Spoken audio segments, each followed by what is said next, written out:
Now, she is stressed out about turning 40, struggles with her body, grappling with her decision to raise kids and give up her career. If that sounds familiar, you might relate to Alicia Silverstone's character in the new movie, Sister of the Groom. All right, she sets out with her on-screen hubby, played by Everett, for a wedding weekend gone wrong as her brother marries a very pretty but not so nice woman. Take a look. Happy birthday. Thank you. That was so thoughtful. It's from Clemence's favorite jeweler in Paris. So beautiful. She said that opals are a highly protective stone. Really? Maybe I should hang it on the houses so that they're protected and don't get torn down. I love it. Thank you. That's really, really sweet. Thank you. Oh, hang on. No kiss. Alicia and Tom, good morning. Good morning. Morning. Okay, so you guys have played a married couple before. This is not your first rodeo. What was it like to be reunited? Wonderful. Yes. Great. I think we like working together. Yeah, you can tell that. So was it different this time around, and how was it? Or is it kind of like riding a bike when you two work together? I had the honor of working with Alicia again, and it was she that invited me to join her, and she's just such a great dance partner. It's like, Fred and Ginger, it's such a great opportunity.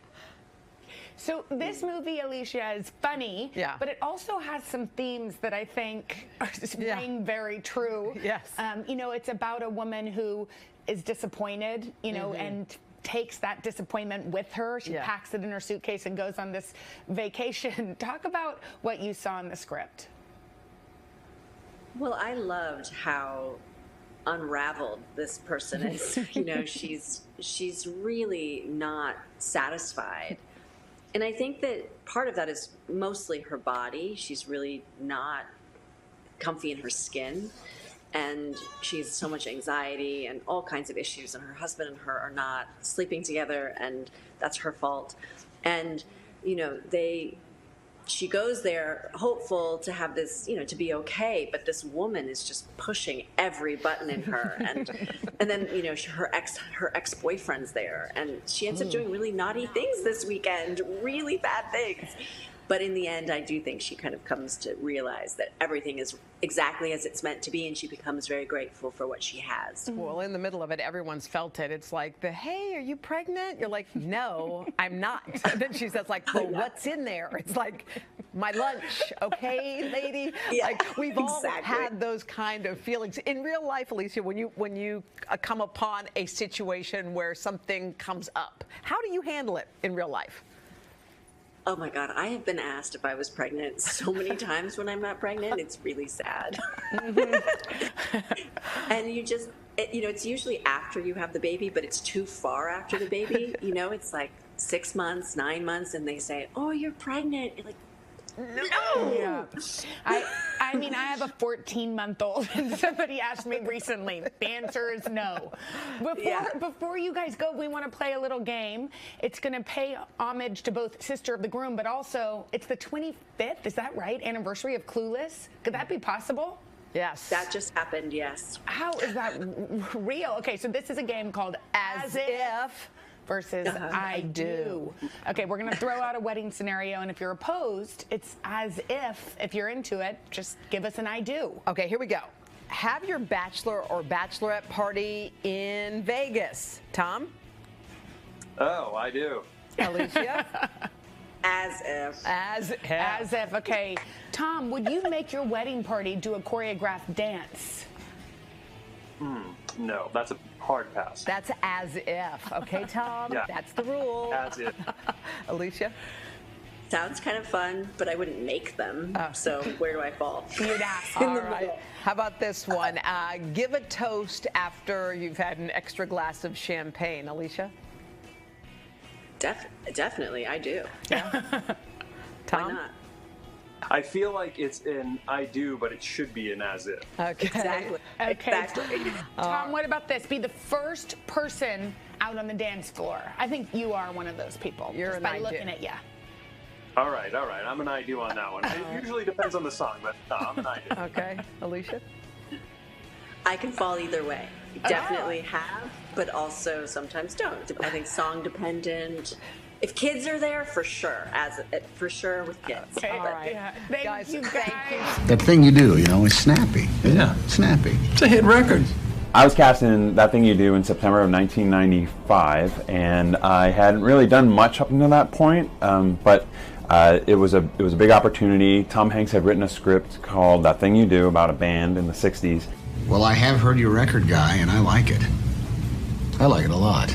And my agent sent it to me. They asked me if I had any extra copies of my headshot laying around, and we submitted for it, and I got to read for Tom Hanks for the role. And then a couple weeks later, he called me at home and told me that I got the part, which was really exciting. He actually said I looked like him maybe too much, and he was hesitant to cast me, but he showed my audition tape to his wife, Rita, who said, you know, you're crazy, you should cast this guy if you really, really like him for the role.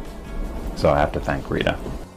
I am Spartacus! I think the most famous line from the movie for me that people quote to me is I am Spartacus, or you are my biggest fan. You are my biggest fan. Which are hilarious lines.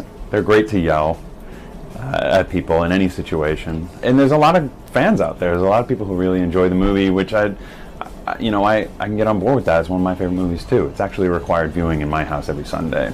So, I'm just kidding. So there were a lot of great scenes to shoot in That Thing You Do. I remember being very excited for our first performance at the talent show, because we had been practicing for so long, the actors, the music, we've been practicing it for like 2 months, and that was our first opportunity to play, and we were all a little bit nervous how everyone was going to, you know, perceive it, and it turned out great. So that was really exciting. But I think my favorite moment from the movie is the first time it plays on the radio, and just the way that scene all comes together with Liv Tyler and Ethan Embry hearing it and running down the street, running to the store that I work in, and everyone jumping around and dancing. It was a really fun scene. This wonders with the O-N-E, it doesn't work. It's confusing. Tom Hanks gave me so much advice that I've used my entire career. I really couldn't have started off with a better person to guide me. One of the things that he told me right away was less is more, especially on film. You know, the camera sees everything. Why couldn't you dump her in Pittsburgh? One time said to me, you think you're not interesting enough, but you are, you really are, and you just got to trust that. It's been like great advice. And just a lot of just technical stuff, you know, that I've used in filming. It's very important you don't stink today. Hey, I make no guarantees. We all keep in touch still. Steve Zahn was my best man at my wedding. We're very close. Our wives are extremely close, and the kids. And so even though we don't really live near each other anymore, we definitely stay in touch and try to hang out as often as we can. And Jonathan and Ethan and I, we got together and played the music at the Roxy for the GD Comedy Jam, and that was just super fun. It was just supposed to be a laugh, but a lot of people were really excited to see us. We were super nervous all over again, thinking that people would, you know, just be like, what are they doing? But it was really fun. I quit, Mr. White. I would say that Jonathan Check is the least like his character. He's not this maniacal lead singer. He's just a sweetheart. And who's the most like their character? It would be ungentlemanly for me to elaborate. I was probably the most closely resembling their character. In fact, I think that helped me in my audition when I told Tom Hanks that this character was basically paralleling me, but in music instead of acting.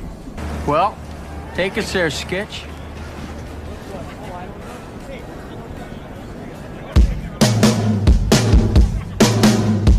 A lot of people love That Thing You Do, and so do I. And so I always appreciate it.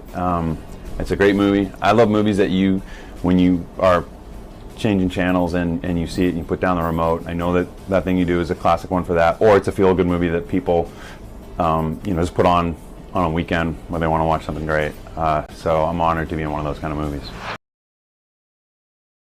Hey, thanks for watching our YouTube channel. Find your favorite recipes, celebrity interviews, uplifting stories, shop our favorite deals, and so much more with the Today app. Download it now.